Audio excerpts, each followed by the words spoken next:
Yes, there we go.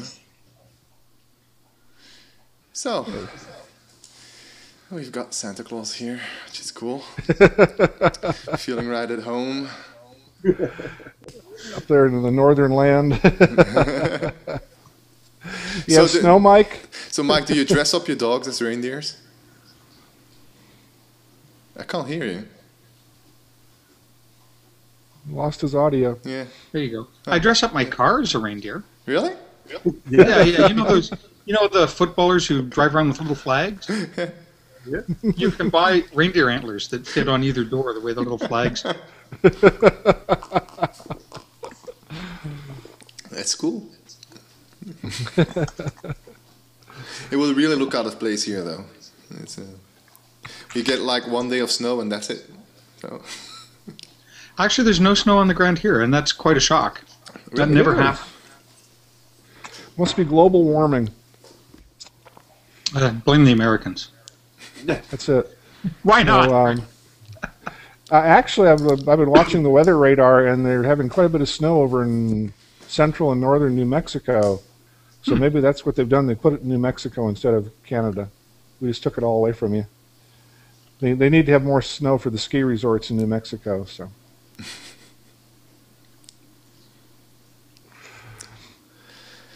Hi, Antonio. Hey, Antonio. I've not been playing much last week. Been too busy working on the next release, which we're getting there. Long days. Want to get it done before the holidays. So. You think you will? Well, maybe some very experimental version. Yeah, maybe. All right. Yeah. We'll see. Yeah, something about this time of the year. It's just hard to get much done for me. Seems like a week's gone by again. What did I get done? Yeah, you start to hibernate. Also, I've got this. It's like this feeling of. That's a feeling that I have. It's just. Yeah. Hard to wake up in the morning because it's dark late here anyway, and it gets dark early. You know, it's 4 o'clock, and in 10 minutes it will be starting to become dark already. So it's like you don't really emerge. Yeah, we turned into the village of the mole people. I did spend some time corresponding with that Jeff Berry guy. Yeah, I think he's here under his alias Rob Stewart. Is this the last guy on the bottom here? Yeah, with his... Oh yeah, it is. There you go. Hey, Antonio. Yeah, no video again?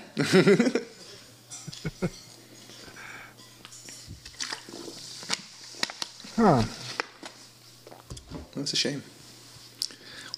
I see him over on chat, but... Yeah.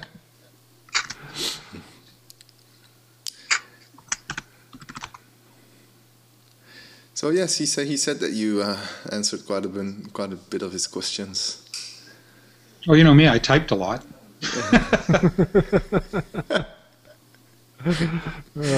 Have you finished reading all his responses, Jeff? We can imagine that you're still doing that. I'm not sure they answered anything much. It's really hard. It's if you can't. It just underlines how hard it is for people to get a grip on what the instrument really is. It is, yeah.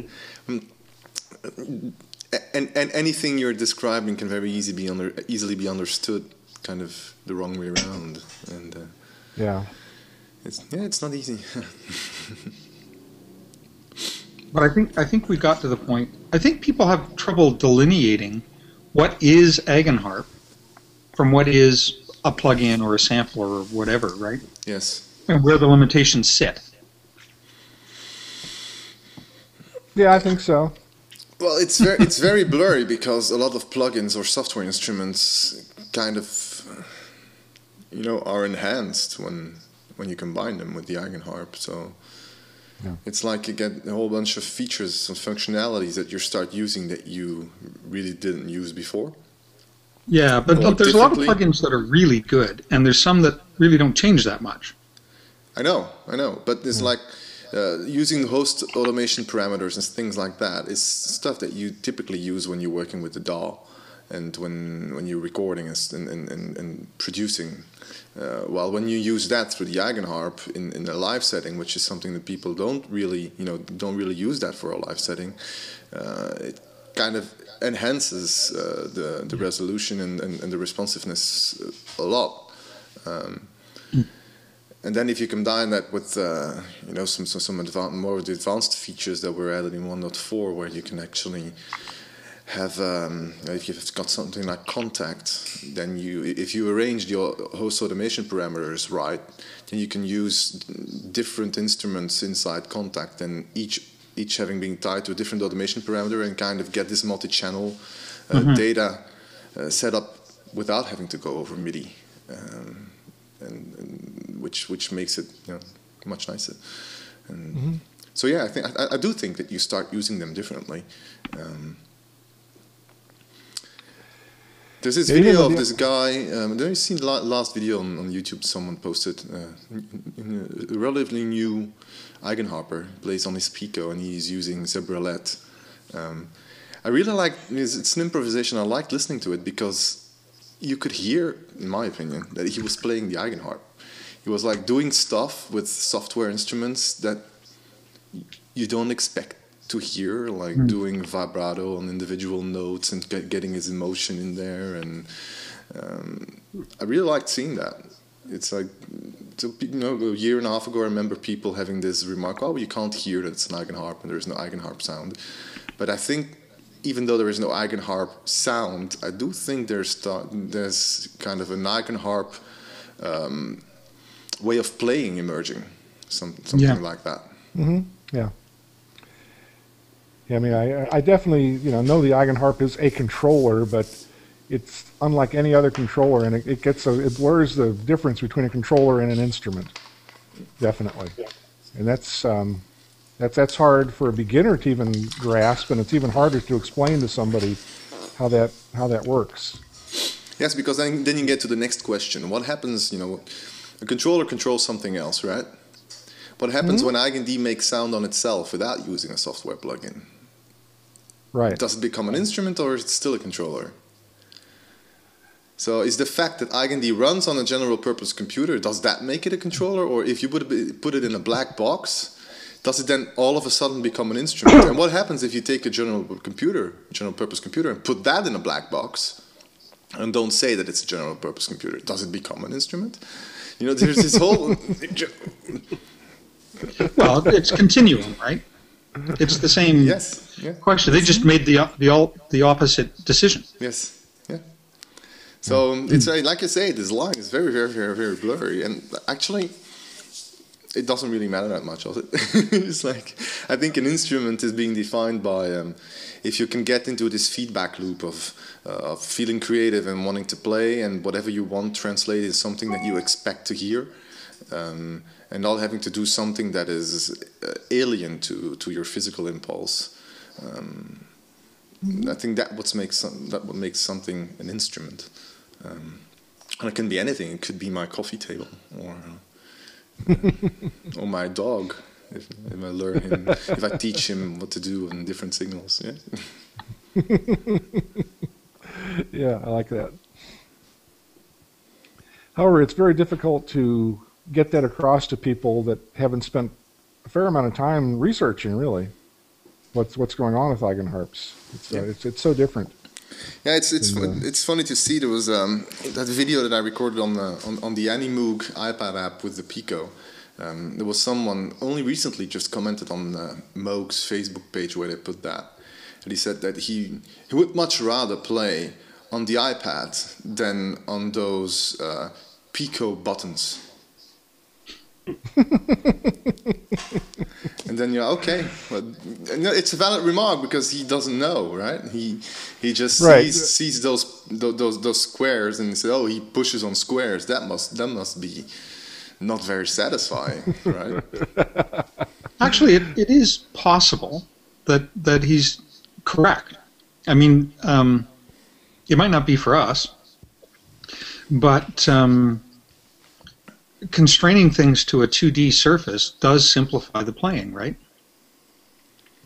Yes, but on the other hand, what I think is really sucks about the iPad is that you have no no physical reference. It's just I'm with you. Yeah, but I'm not sure everybody automatically is going to find that desirable. Maybe. I still have to see. Still haven't seen any performance that I've seen on the iPad that I found kind of convincing. It's I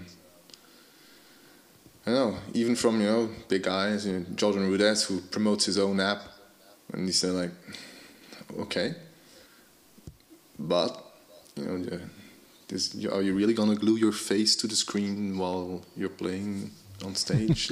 Now that is a problem that it has. That there's no. I think that's maybe I'm just repeating what you just said. That there's no point of reference that lets you play it without being really focused on it. Yes. Right. No tactile feedback. It's not even the feedback. It's this physicality thing. It actually, I think that if it would be bigger, and it would have reference points across the edges or something like that, it would be better. It could, because you can orient yourself by touch.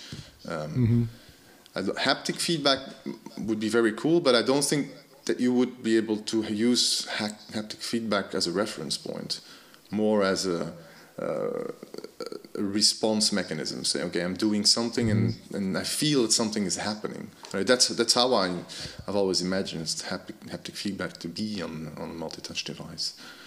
Right? Actually, it's interesting. It took me an hour. I mean, not a long time, but I was surprised to discover the divots on the back of the Alpha because they're not mentioned anywhere. No. They're very useful, but I've never seen them actually mentioned anywhere. No. Well, I've mentioned that in that review that I wrote about a year and a half ago. A big shot of those rivets, because they're quite important. They give you that reference point while you're playing. Yeah. But to continue about the flat surface, something that I found quite funny when when Roger Linn was working on his prototype of the Linnstrument, and there's also a flat surface. And he has 3D, right? He's got pressure on it also. But to make it playable, he had to cut a piece of plastic. He had to cut it out in shape so that it would have ridges across the notes, so that he could play it without looking at it. Otherwise, he was not able to play it without looking at it. So there is something like that seems to be important for musicians, I think. Well, you all froze. I'll be back. You're still there. But he's not moving. Yeah. Well, it is a nice picture of Santa. That's yes, it is. It's a nice. Santa is surprised. Hello, ho, ho. Just thinking about your comment about the Roger's control surface, I forget what do you call it, the Linnstrument. Right. I mean, there's nothing to say that you couldn't do something similar with the kind of screen protectors that you get for the iPad. Yes. You could have some sort of indentation on that would allow you to from contact feel where you wear on the device, but I don't know. I was already thinking about that, actually. It could be cool if some apps or some app makers would have these kind of overlays that you have for regular typing keyboards, like you've got an overlay for shortcut keys for Logic or shortcut keys for Photoshop, and you would have something like that on the iPad that would be cutout shapes for the actual physical form of the instrument that is being displayed. That could actually work, Yeah. So, okay, Jeff, is it possible to compare the sound sample sizes used in the EigenD software to sound sample sizes in audio play? I don't really understand the question. Sound sample sizes. I think this. So they're the same. Whatever is playing the sound sample in EigenD, the samples don't change, whether it's running in EigenD or Logic or any other host. And this would be sound fonts, right? Well, again, whatever sound font you use, it'd be the same in wherever you use it. from a sample perspective. Is it based on memory usage that you're asking this, or disk usage, or the definition of a sample instrument? Because when there are more samples, then obviously you get more articulations and hence richer instruments. Just wondering what drives that question. He's typing. Yeah. I've got to admit, I was a little surprised at the size of the Sonic Couture samples. Oh, I yeah. guess there's a lot of detail. Yeah, I start downloading it, and it's like, oh, my bandwidth limit. Yeah. I'm looking at an hour left of the Glassworks one. I downloaded the HangDrum last week, and I've been playing with that over the weekend. But one download at a time, definitely. Jeff, it really depends on the kind of realism that you want. That's kind of the problem with sample-based instruments. The more realism you want, the bigger the sizes are. And so, yes, and I've got, if you use a plugin like, Emotional Piano from Tonehammer, it's a piano that weighs in 3 gigabytes. There are that even go further than that. But you're not required to do that. You can use a subset, or you can use another instrument if you don't want to, if you want another trade-off. Well, and if the issue is downloads, a lot of these, because I think Jeff lives well out in the middle of nowhere. Maybe not. Maybe he's got better internet than I do. But I mean, a lot of them are available in boxes, right? Yeah. Like Kontakt, which is ridiculous to download. Yes, so Kontakt is. If you install Native Instruments Complete, then you're like looking at 80 gigabytes. Yeah. So that's why they don't even, the full, really complete version sells on a hard disk. It doesn't sell on DVDs anymore. If you want to install it from DVD, then you're busy for half a day. So. Yeah, I know.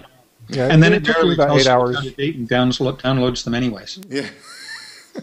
It just drives me nuts, right? You spend a whole day installing stuff that is replaced immediately. What I do nowadays is when I get anything that is that is delivered on a DVD, before installing it, I always make a disk image from it on with Mac Disk Utility, and I store that on my Drobo. And then anytime I need to install it or reinstall it, then I install it over the network from a mounted disk image, and it's like 20 times faster than from DVD. So that's what I do. And so creating those disk images, I can do that in the background. Don't have to be there, and just do that, and that's done. And okay. And then when I want to install it, then it actually goes much quicker. But I guess, honestly, like sound fonts, the small sound fonts can be a couple of $100K and sounds very good. Yeah. And then on the other hand, sample libraries can be whatever. Even the sound fonts, the standard factory setup piano of the Eigenharp is 2 gigabytes. Yeah. And it's not bad, actually. It's quite good. It's quite good, yeah. It's I like the fact that it's got all these different velocity levels that are translated well, and I like that a lot about it. And actually, I find I use Alchemy a fair bit. It's a pretty good little thing. Oh yeah. For what it is. Yeah. It's very rich. If you get the full version, at one time normally if you send them an email, they give you some kind of an upgrade, reduction fee if you already have an Eigenharp version or something like that. And it's a good deal. It's a very rich synthesizer that is able to do. Yeah, they were pretty good to me. A lot of their stuff's very atmospheric. Yeah. Which is sort of okay, but I mean, you don't have to do that. No.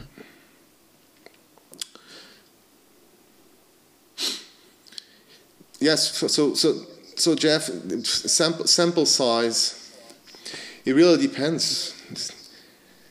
You have to realize that a lot of sample-based instruments have been created for keyboards, where a lot of things are automated, so that the expression doesn't come from the keyboard, but comes from a series of scripts that are either in the sample instruments or based on key switches. While with the Eigenharp, you can give that expression directly for each key.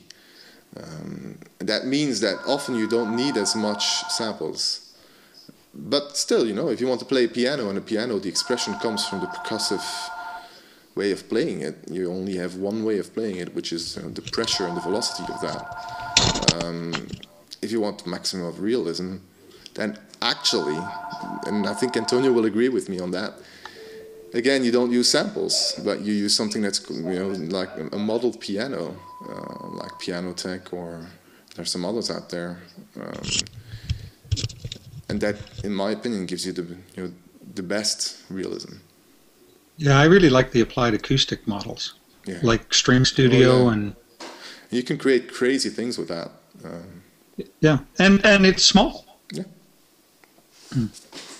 But it's interesting because I was talking to John Lambert about PianoTeq, and it seems that we actually, back in the day, evaluated that as a possibility to ship with the Eigenharp, but that back then, computers weren't able to play PianoTeq in real time polyphonically.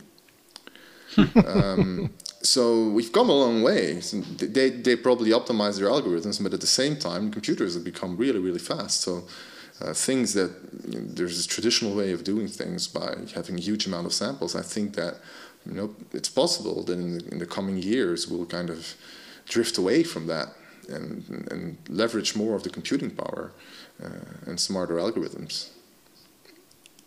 Well, I find as I load up, say, like Alpha 3 with bunches of stuff, that the thing that causes me to stop doing that isn't processor power, it's always memory. Yes. Yes. Well, and plus the half hour you wait for it to load up when you start it. I do get a little ridiculous. A lot of that is the plugins that load and the samples. And, yeah, sure. Well, it's remarkable. If you have a minimal setup, it loads. In fact, I had a minimal setup that I loaded during the week this week, and it was sort of like, oh, it's loaded? Oh, okay.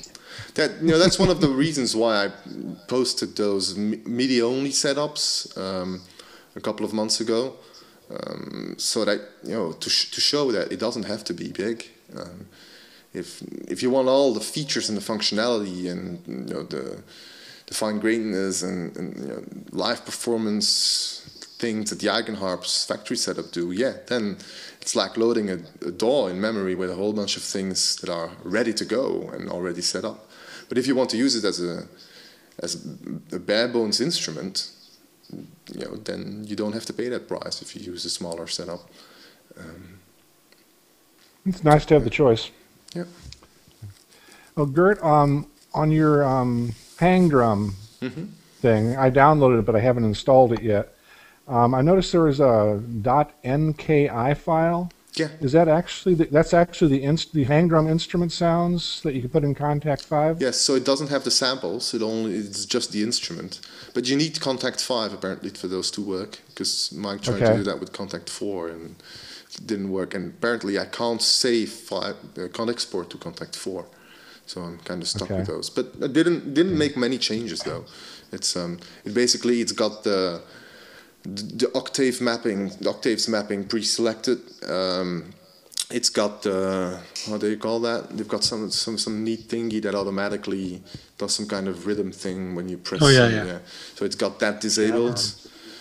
Key jamming. Yeah, key jamming. Yeah. And then I fine-tuned some of the velocity layers, I think.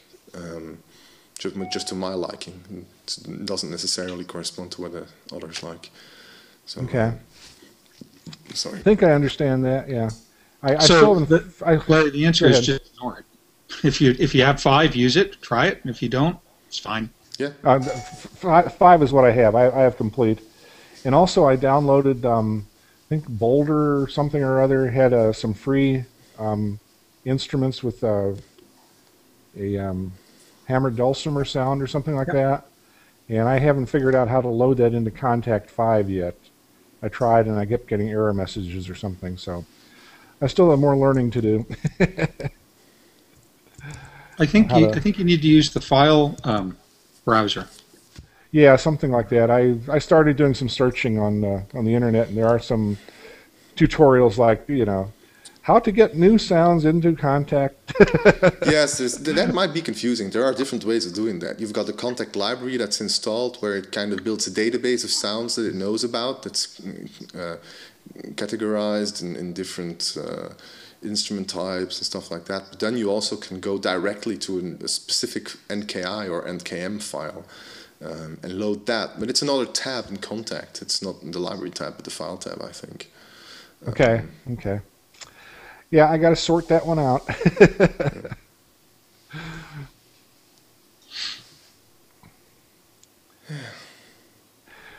Well, this has been fun, guys, but I got an appointment I got to get ready and go off to, so I will see people on Wednesday, hopefully. Yes. Yeah, well, have a good one. If I could, oh, Kitty. I will not be there on Wednesday. I'm be going over to Exeter. It's been a long time since I've seen the rest of the team, so great. We'll be having sounds like fun. Christmas lunch with the company. It'll be fun. Wow, that sounds good. Good. Okay. Well, I'll catch you all someplace around here. Bye-bye. Bye. Take care. She wants. I was thinking. She wants to be on live stream.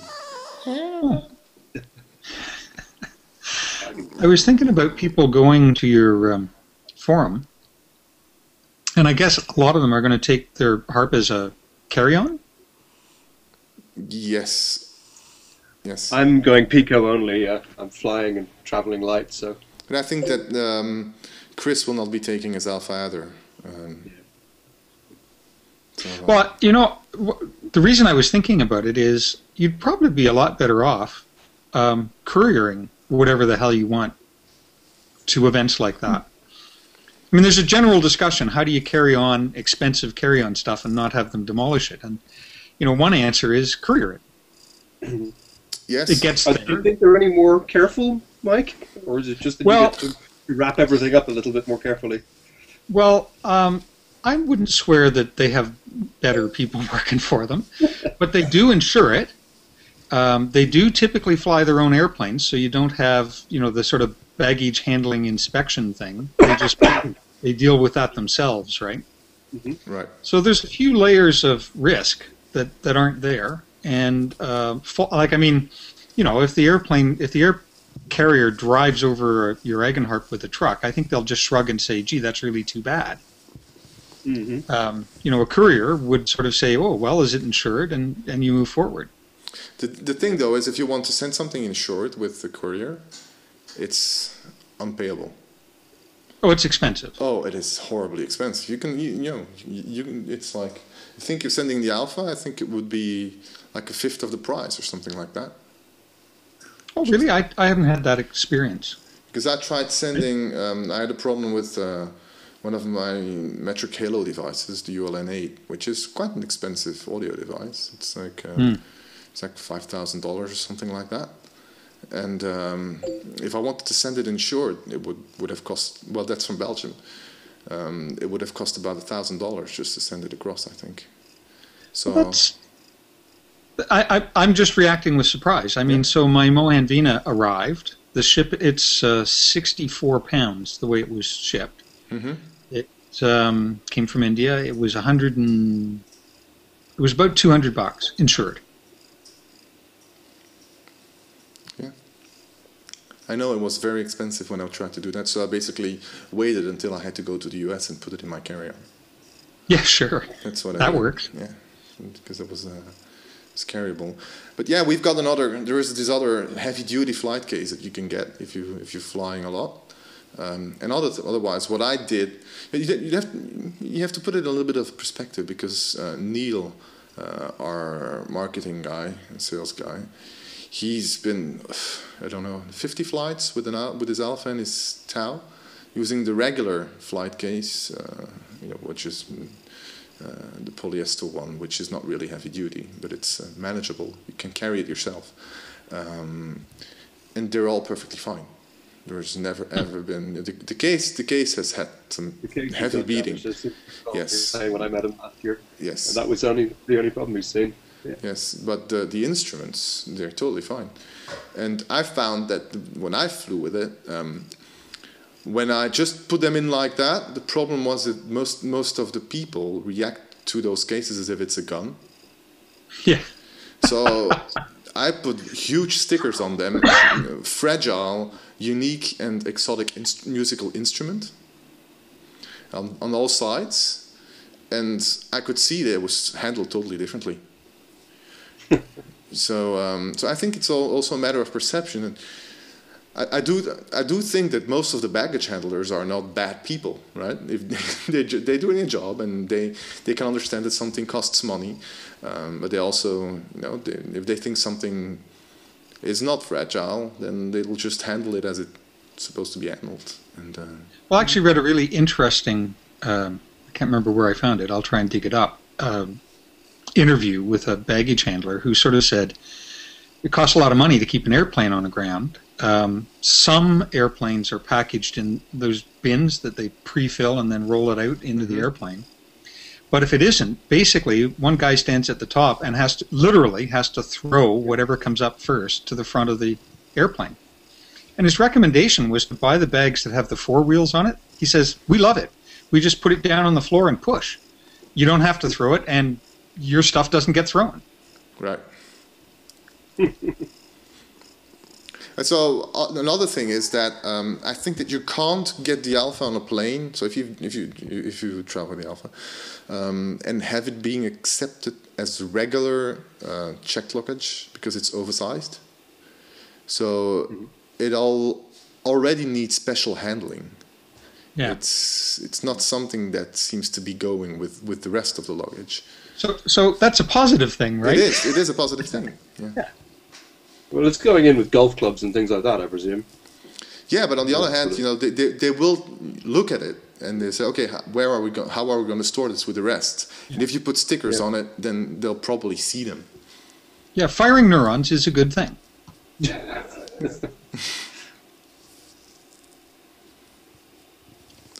How many people have we got coming over in January?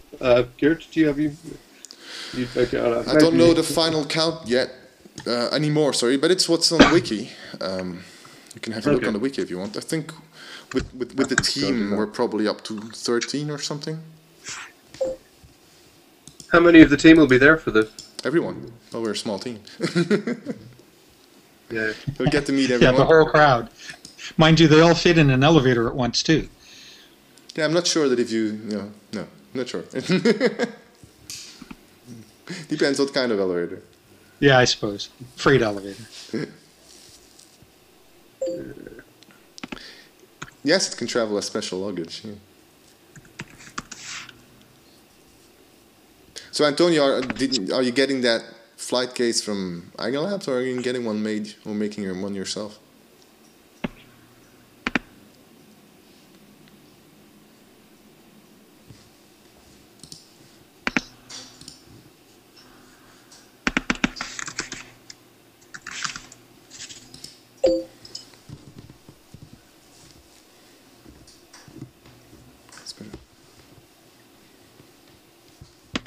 One case inside another case. Okay, so you're taking the regular case, the polyester one, and you put it in something else? Wow. So what are you going to do? How are you going to carry that second case? That's what those little guys at the airport get to do. Actually, Antonio is not at all as we see in the video. He's like 2 meters 50 long, and he's extremely heavily built and very powerful guy. He just takes this on his back. Right. Well, I don't know. As it gets colder here, I keep thinking about how nice Portugal is. You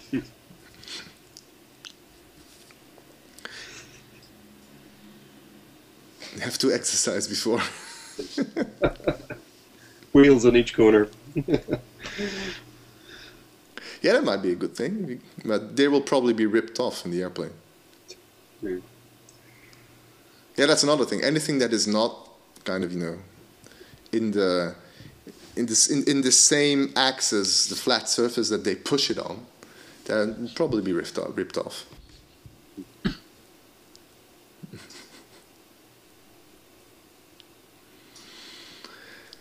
Yeah.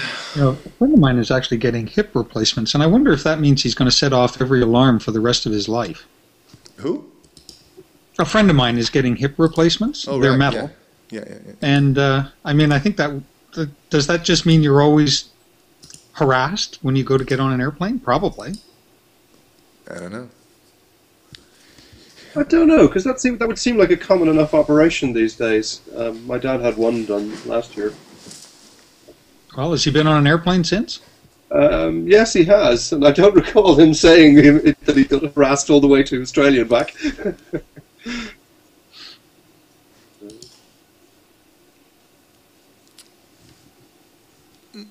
I'm getting Google Plus does change. In trouble with these recordings. Okay. Yeah. Well, it'll be nice when they get their own recording running. Well, Yeah. they seem to be doing some upgrades. I've been trying it out every day to see if this on-air stuff has been activated for me, but it's not. I think it will still take a little while, and that would be cool. I'm disappointed not to see Reindeer Antlers as well. You know what? You have to use the standard. Yeah, with the standard. Oh, it's the ones, standard you one can- only. Okay. Yeah. But we did mustache during one of the previous hangouts. Yeah. Yeah, I tried that. My wife wasn't terribly impressed. Well, it's better than if you grew one.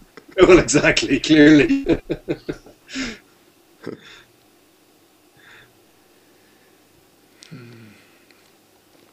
So yeah, I think you guys next Monday is the 26th. I suppose we'll all be having Christmas dinner and stuff like that. So I think we'll probably not do the hangout, and it's not a good period for that. Probably why today is a little bit calm also. Yeah, it's that time of year. Oh yeah. Well, good. I wore my hat today. Yes, it's been recorded for posterity, and Oh, we always point good. back to that. It's you don't know who Mike is? Well, that's Mike. No, good. Yeah. Well, the good news is I do really, really like Christmas. Some people don't, but I really always have a good break, you know? Yes, I like Actually, the spirit of it. It's Yeah. Hardly anybody yells at you at Christmas, you know? that's true. That's true. Traveling back home. When I was working, I always used to take the first week in January off. I would work between Christmas and New Year's if I had to. But when everybody came back on January, they were the most miserable bunch of people. It's like, oh, I'm back, I don't like anything, and I don't like you. So you just stay away for a week, and then everything's back to normal. Right. They get it out of their system before you get back to the office. Then, yeah. That's a good idea. Yeah, I'm taking 2 weeks off this time. So Now, what does that mean? I mean, I've never observed you to take time off in any real way. what does that mean? It's still up for debate. We'll be trying not to get to the computer, which I really need. So, Geert, honest, I didn't send Rob a note telling him to ask you that.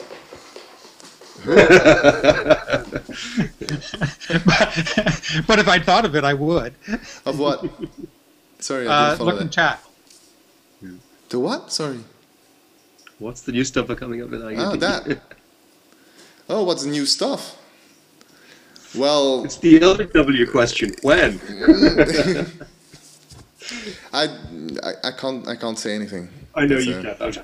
It's well, we all know everyone here will frustratedly hear that Workbench is going to be something new. But Yeah, so for Rob, it would be worth saying what Workbench is, because that is a big deal. It is a big deal. Basically, what Workbench is it allows you to visually look inside how EigenD connects everything together in a way that's similar to analog synths, in that you can have wires that connect different features together. So, which means that if you want to change how things are connected, or add new things, or expand the functionalities or reduce the functionalities, then it's basically just boxes that you wire together with wires, and it visually really shows what goes on and how to manipulate it. But that's considered a pro feature because it allows you to really customize the factory setups or create your own setups very easily. So we'll be asking a little bit of money for that. But if you buy the regular Eigenharp, the regular how do you say this? What's the name again now? If you buy an instrument, you get the regular EigenD for a year with free upgrades. And then if you want another upgrade after a year, then you'll have to pay the upgrade price and get another 3 years of upgrade. And then if you want the additional functionalities, then you can get the Pro version for which includes the Workbench. You're muted, Mike. I do that all the time. So I guess if a person wanted to scratch their head long enough, they might come to the conclusion that a Pico is cheaper than the upgrade cost. The upgrade costs 2. Oh, really, isn't it? No. Yeah, but you end up with a Pico. Sounds like a good deal to me. If you really don't want to buy this software, just buy another instrument. Yeah, but it does cost more. I know, but you also get the instrument. It does, yeah. So you can get a Pico and sell it again. You could do that too, I suppose.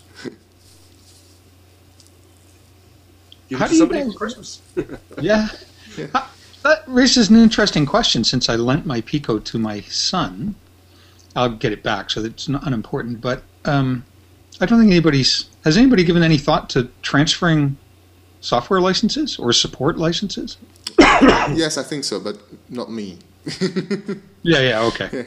I do know that Neil and John have been discussing about that, so there have been some decisions made about that. I don't know, honestly, don't know how that works. I have seen some emails being transferred about people that did transfer already their license to someone else when sending something secondhand. Yeah, I guess it just makes sense. You just take the remainder of it and move it to whoever buys it. Yeah, but I can't comment on it. I don't know how it's. No, I'm not trying to put you on the spot. Yeah, it's. Let's see. What could I put you on the spot with? There's got to be something. So another thing about Workbench that I think kind of change if you work with Workbench, the thing that changes it just for Jeff or Rob is that if you see so if you get an Eigenharp now, you get this massive set of functionalities that is about it's kind of a summary of what most people would want to use, but it goes through different step sequences, a whole series of instruments that you might want to use so that you can easily configure them, a bunch of loopers that you can turn on and off, live recording, inline effects, mixer. It's very big, so that people don't have to think about it.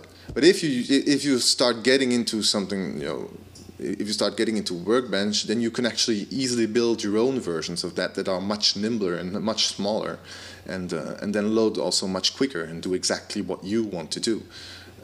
You can already do that now with a programming language that's called Bel Canto, and some people have been able to build stuff with that, like Antonio.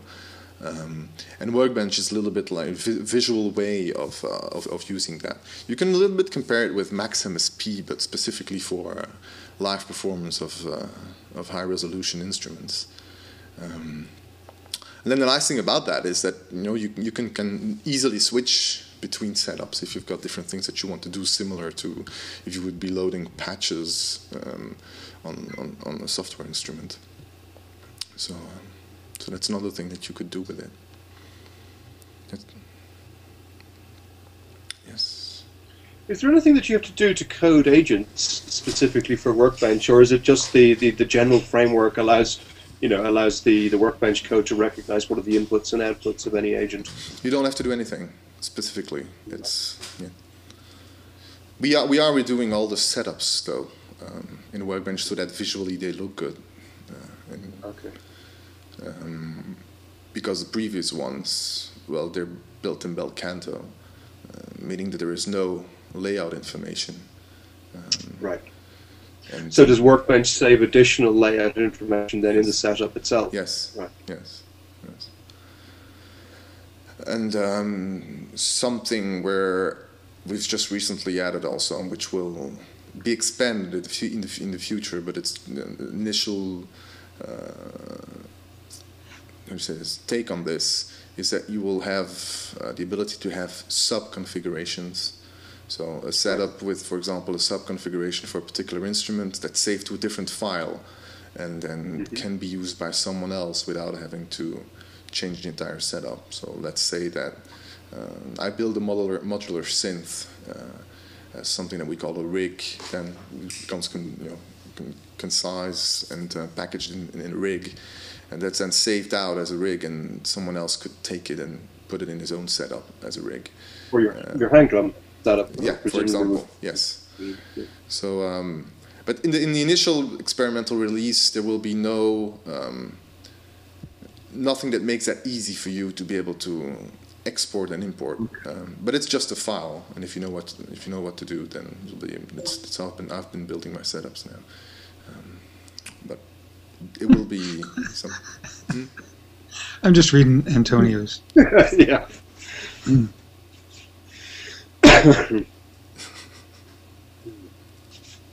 You dreamt with Workbench yesterday. So yes, it's we're in a race in trying to get a first version out as soon as possible. Well, I would think even just rebuilding from scratch all of the factory setups would be a major task. Yeah, so something that we will not be doing that for the initial release, because there are a lot of things that are probably still gonna change after users really use the new features, and we already discover now that we're really building setups with it that there are things that have to be changed. So over the next coming couple of months, while EigenD 2.0 stabilizes from experimental to testing and then to stable, during that time we'll be building the new factory setups, possibly with input from the community, things that might be done differently from the original ones. So we're just gonna start off with some example setups with Workbench that people can look at and learn from, and then work from that to build the real factory setups again. Yes, modular combined with Workbench, definitely. Yeah, so the nice thing is that people, guitar player setup, people will be able at that point to quite easily build setups. There are some things that are still a bit rough, like for example, we've got plans to have, so currently it's really this thing of, you've got boxes that you connect together with wires, and then you've got property editors that allow you to configure values in there. But things like, for example, setting up the keyboard mapping on key groups, it would be really nice to have a GUI widget for that, so that you can do that easily. Or if you've got the scheduler and different takes in the scheduler, instead of having some kind of really weird string that kind of describes that, also having a GUI editor that allows you to schedule things easily and things like that. So that's kind of improvements that we're planning on making through the release cycle. Having these kind of smarter widgets, which will probably bleed into Stage also, having smarter widgets into Stage. We've been talking about being able to browse from Stage for quite a long time, instead of having that icon browser, but having that built into Stage so that you don't really have to go to your computer anymore. Those things of smarter widgets is something that we'll probably be working on after the first. So speaking of Stage, is it going to make it to the App Store someday soon? Since it's expired. It's a matter of resources. Yeah. I will probably take some time at the end of this week to rebuild a new experimental version for the testers with a new. At your time off, you mean? No, because Friday I'm supposed to work a little bit still. Just pulling your chain. I know, but I haven't seen any time off for the last couple of weeks. Yeah. So I'll probably be doing that because I think it's important that you guys can continue using it. But yeah, well, the thing is though, it's just the stringent App Store guidelines is that we know that we have to change a bunch of things. For the technical guys out here, but probably Duncan, Stage is built on a Juice framework, which kind of abstracts the platform differences. And so it's basically the same application that runs on your Mac as the one that runs on the iPad. But there's a whole bunch of things that Apple wants you to do specifically for the iPad, which doesn't really fit inside this abstract framework thing.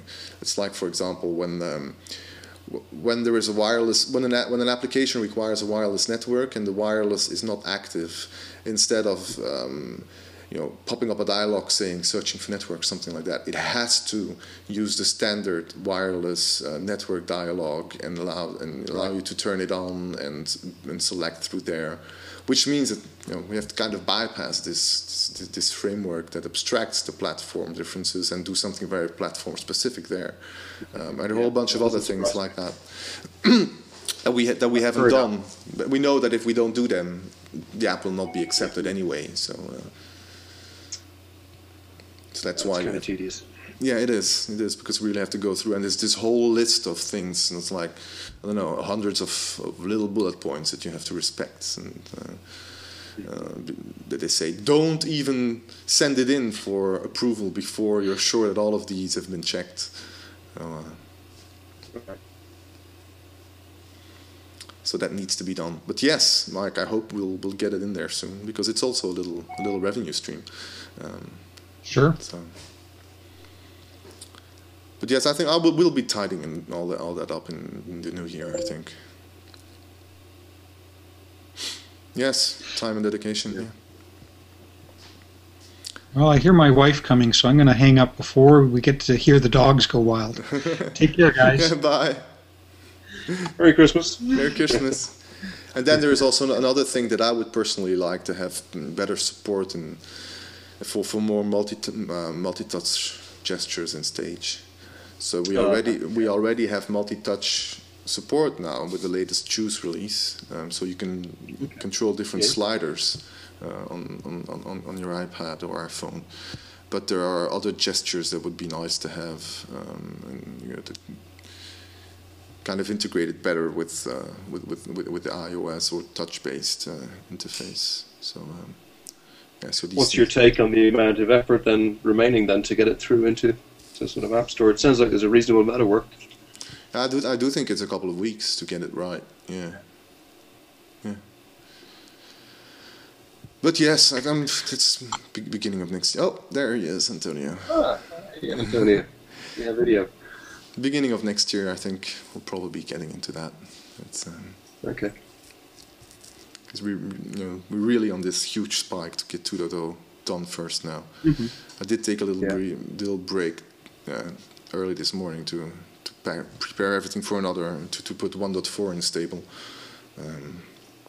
But besides that, it's been 2.0 all the way for a few months now. So we're very, very, very close. Good. I'm really looking forward to it. I'm looking forward to seeing the 2.0 features and the early releases of Workbench. Yeah. So are you coming to the developers conference, Lincoln? Yes, yeah, definitely. Cool. Yeah, great. Yeah, myself and my wife are traveling over on the Thursday, so we'll be there all weekend. That's awesome. Cool. Yeah. I said to Denise, I said, that this conference is on, can I go? And sent her a link to Mike's place, or to John's place rather, and she said, yeah, of course you can go, but only if I can go with you. So I think she's looking forward to getting a bit of walking done. It is really, really beautiful. She will not be disappointed, really. It's no, I don't think so. It's a magnificent place. It should be good.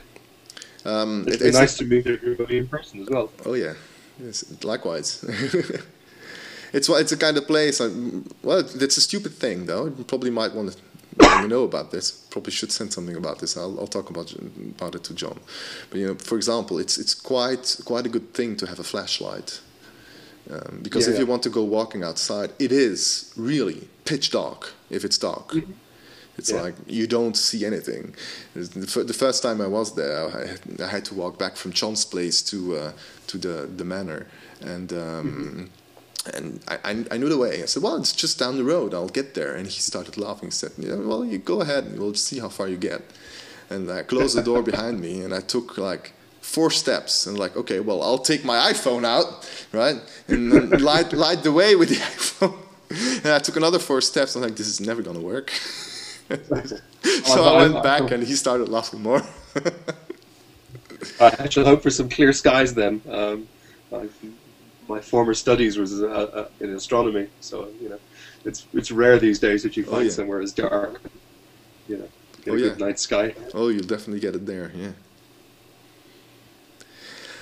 Okay, I'm gonna hang up also. Gotta continue on 2.0. I actually work today instead of having a day off, so I'm kind of taking a brief period for this Clubhouse. Well, thanks. So, Merry Christmas to everyone. Good. And Merry Christmas. So see you in the new year. Yeah, next week no Clubhouse, and then see you in the new year. Yeah. Okay. Bye. Take care, all. Bye. Bye, Antonio.